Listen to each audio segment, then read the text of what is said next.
안녕하세요. 저는 마음 공부를 하며 유튜브를 많이 참고했는데 수많은 영상을 보고 이해하려고 해도 그것만으로는 답답함이 있었어요. 그런데 하루의 사랑 작업 책은 저의 마음 공부에 큰 도움이 돼서 꼭 공유하고 싶었습니다. 책의 앞부분을 요약해 봤습니다. 이 과정이 많은 분들이 비슷할 수 있다는 생각이 들었거든요. 하루님은 원하는 무엇이든 창조하는 시크릿과 지금 있는 그대로가 완전함으로 지금 이 순간을 살라는 가르침이 너무 반대되는 이야기 같아서 혼란스러웠대요. 거기서 헤매던 어느 순간 이 두 가지가 같은 말이라는 걸 깨달았다고 해요. 모든 영성의 가르침은 지금 이대로 완전하다는 것이 진실이고 바라보는 우리 눈의 필터가 현실을 왜곡해서 인식한다는 거였다고 해요. 시크릿은 현실이 내 소망대로 완벽하다면 지금을 어떤 시선으로 바라볼지 상상하라는 겁니다. 그 시선으로 보면 이미 완전한 현실을 만나게 된다는 거죠. 그리고 지금을 살라는 건 왜곡된 인식을 고칠 필요도 없이 그 인식의 틀이 가짜니 에고의 마음을 아예 버리라는 거였다고 해요. 그렇게 하루님은 내 앞에 물 한 잔만 책임지면 된다는 걸 알았대요. 컵에 맑은 물이 들어있으면 완전한 현실을 만나고 흙탕물이 들어있으면 현실이 진흙탕처럼 인식돼서 그런 진흙탕 같은 현실이 내 눈에 보인다는 거죠. 우리가 컵의 물을 깨끗하게 하는 데는 아예 버리고 새로 받는 방법과 깨끗한 물을 계속 부어서 흙탕물을 정화하는 방법이 있죠. 그래서 긍정적인 생각을 하고 원하는 것을 상상함으로써 흙탕물을 정화하는 방법을 택했다고 해요. 처음엔 그 시크릿이 너무 잘 돼서 좋은 일들이 꽃비처럼 쏟아졌대요. 원하는 직장, 집, 재정 상태, 인간관계, 자신을 둘러싸고 있던 환경이 아예 다른 층으로 간 것 같았다고 해요. 하지만 맑은 물을 계속 들이부어도 흙탕물이 되는 속도가 더 빠르다면 어떨까요? 사람 사이에서 겪는 일들과 마음의 상처는 매일 수없이 겪기 때문에 긍정적 생각과 밝은 기분을 유지하려 했던 것에 지쳤다고 해요. 삶의 조건들이 변해도 행복이 오지 않는다는 것도 깨닫게 됐죠. 어떤 불편한 감정이 들면 좋은 생각들을 함으로 그 감정들을 피하려는 것들도 알게 됐고 언젠가부터는 마음을 조작하는 것 같아서 그것도 싫었다고 해요.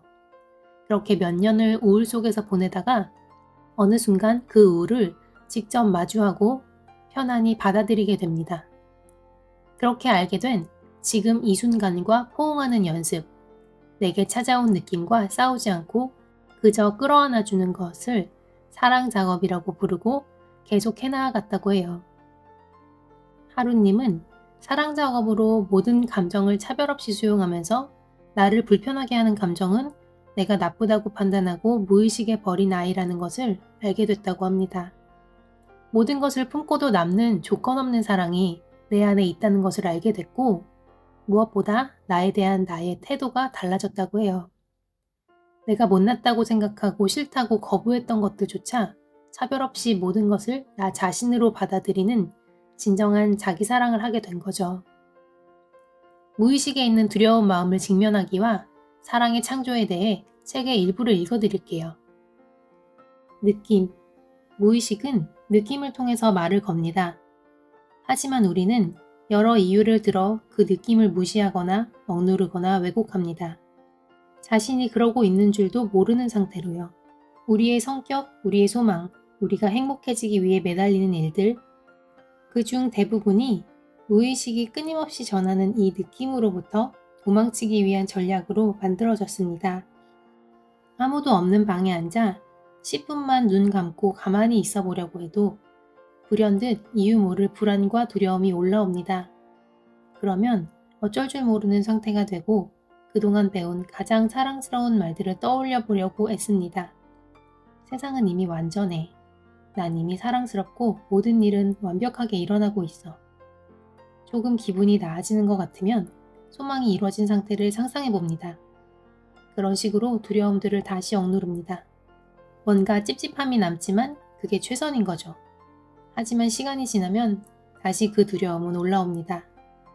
TV를 보고 게임을 하고 여행을 가고 맛있는 걸 먹고 요가를 하고 명상을 하고 좋은 책을 읽고 자기 개발을 하고 운동도 해보고 새로운 일에 도전하고 끊임없이 할 수 있는 일들이 많습니다. 우리는 내 안에서 올라오는 두려운 느낌들을 피하기 위해 온갖 일들을 합니다.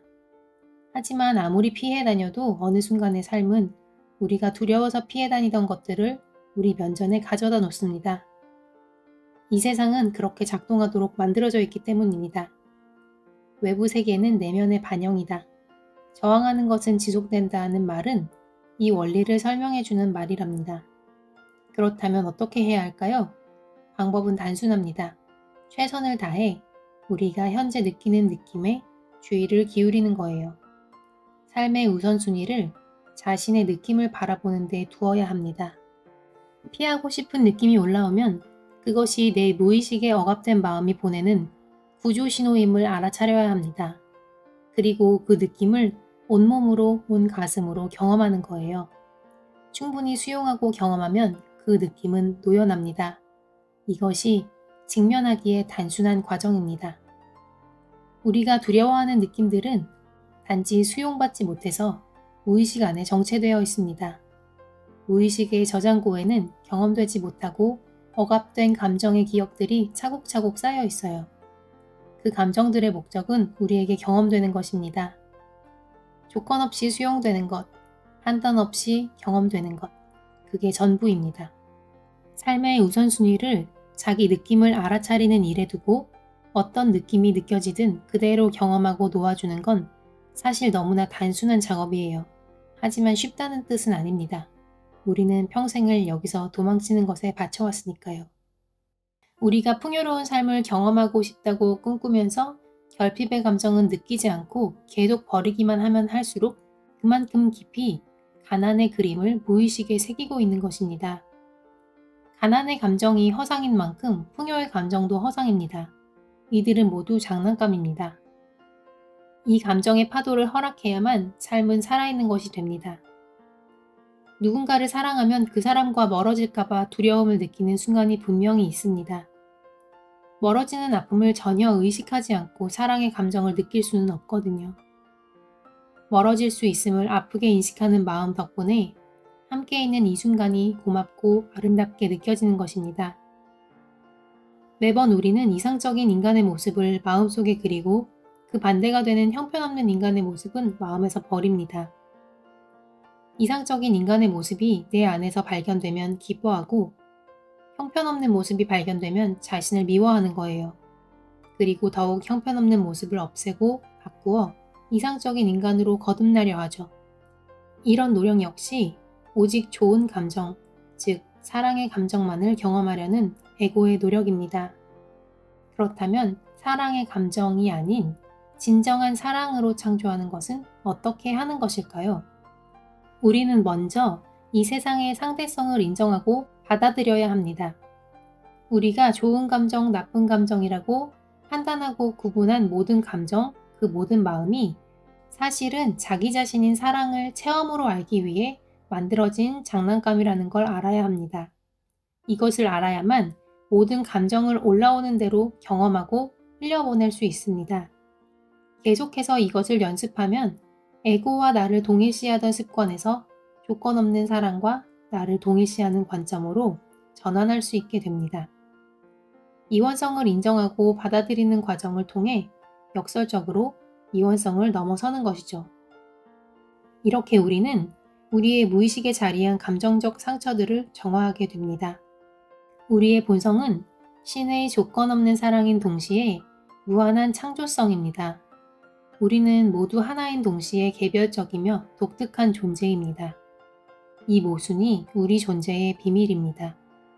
한 줄기 빛이 프리즘을 통과하여 무한히 많은 색으로 분리되듯이 우리 각자는 이 무한히 많은 색깔 중에 한 부분을 담당하고 있습니다. 그러면서도 동시에 모두와 연결된 하나의 빛이기도 한 것이죠. 우리가 진정으로 원하는 창조는 어떤 것을 선택하고 어떤 것을 버리는 에고의 창조가 아니라 바로 우리의 본성이 이미 지니고 있는 독특한 개별성을 이 세상에 펼쳐내는 창조입니다. 그런데 이 독특한 개별성, 이 온전함은 무의식의 상처로 가려져 있습니다. 상처를 가리기 위해 만들어낸 저항의 신념이 갑옷처럼 단단하게 이 온전함을 가리고 있는 것입니다. 무의식의 상처들이 치유된다는 것은 상처를 가리기 위해 입었던 거짓 신념의 갑옷을 벗는다는 의미입니다. 에고가 사라져야 한다, 내맡겨야 한다, 항복해야 한다. 이 말들은 모두 같은 뜻입니다. 이미 나라는 존재의 빛은 내 안에 있기 때문에 에고가 스스로 나를 만들어내려는 그 노력만 포기하면 그 포기된 마음을 통해 내 영혼의 빛이 이 세상에 표현된다는 것입니다. 그렇기에 우리가 우선적으로 할 일은 무의식을 정화하는 것입니다. 무의식에 열등한 아이의 마음이 버려지면 사랑은 이 열등한 아이의 마음을 받아주라고 계속해서 우리의 현실에 이 열등감을 느낄 만한 일들을 창조합니다. 스스로 할 수 없음을, 무능함을, 열등함을 깊이 받아들이고 완전히 인정할 때, 즉 그 마음을 온전히 수용했을 때 그 열등함의 감정은 우리에서 풀려납니다. 그 빈 자리, 그 투명해진 자리에는 진정한 사랑이 차오르게 됩니다. 내가 할 수 없음을 인정할 때 우리는 더 큰 힘에 내맡기게 되며 그 순간부터 사랑의 힘이 우리의 삶을 움직이게 되는 것이죠. 내맡김이 사랑이 창조할 자리를 마련하게 된 것입니다. 오늘은 하루의 사랑 작업 책을 일부 읽어드렸어요. 저는 처음 마음 공부할 때 하루님 유튜브 영상을 보고 조금 쉽게 다가갈 수 있었어요. 그리고 마음 공부를 하면서 헤매기 쉬운 점을 책에서 쉽고 자세히 설명해주고 있고요. 시청해주셔서 감사합니다. 오늘은 잠들기 전 내 안의 아이 중 한 명을 만나보고 나를 꼭 안아주고 토닥토닥하며 많이 아팠구나. 이제 괜찮아. 내가 늘 안아줄게. 사랑해 라고 말해주세요. 곧 또 만나요. 빠이.